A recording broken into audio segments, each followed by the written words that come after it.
দেরি ইয়ে হয়, অসুবিধা হয়। ট্রেন বলে এখনই এই প্যাকেটটা ঢুকেছে, আমাদের ট্রেন এখনো আসেনি।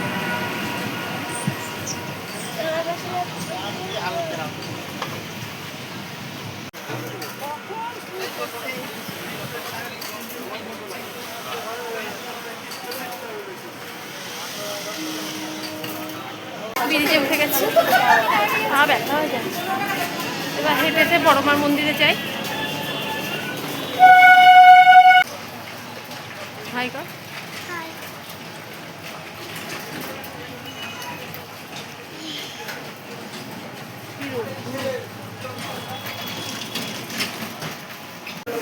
নৈহাটিতে নেমে গেছি আমরা, এখন যাবো বড়মা পুজো দিতে। বাবা কি রোদ্দুর, ও মাসি ইয়ে কই ব্রিজ।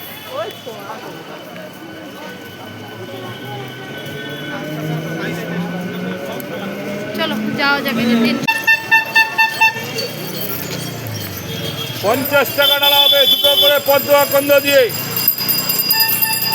500 টাকার নোট খুঁজতে হবে।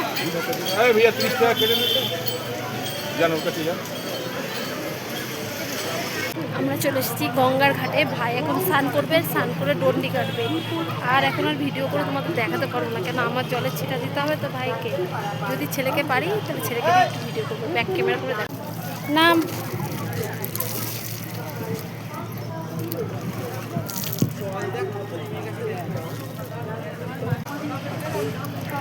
সুন্দর লাগছে দেখো, হেবি সুন্দর লাগছে।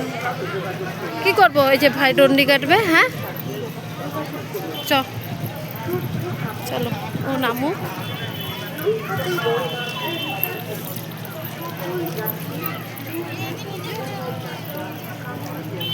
বড়মার মন্দির টাটা, আবার কবে আসবো জানি না, কবে আসবো জানি না।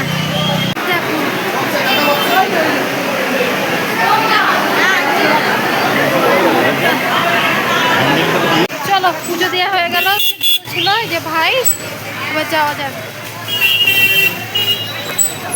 যে মা এবার গঙ্গায় যাবো, তো স্নান করবো।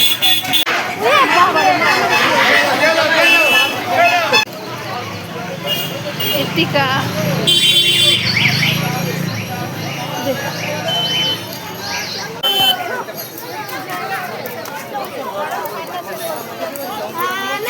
চলো এবার বাড়ি যাওয়া যাক। তাও একটু চলো এবার বাড়ির যেয়ে যাওয়া যায়। কটা বাজে বলো তো? 12টা বাজে, 12টা 12:30 বাজে। ভাই একটু আমরা চিত্র এই জায়গা হবে না, কিছু খেতে বসলাম। অনেক বাজে, বাড়ি যেতে এখনো অনেক দেরি হবে। পাখাটা তো একদম মাঝখানে, এর জন্য হাওয়া লাগছে। চলো দেখি কি খাওয়া যায়, বুঝেছো?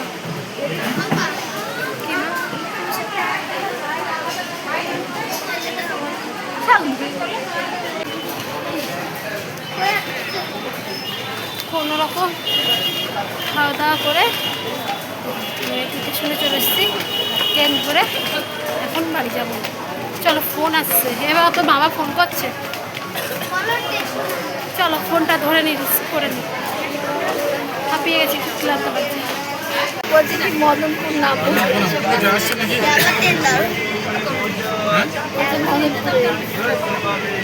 বাড়িতে বলতে বলে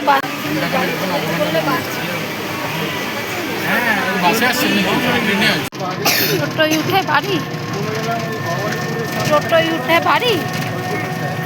চলো বাড়ি যে স্টেশনে উঠেছে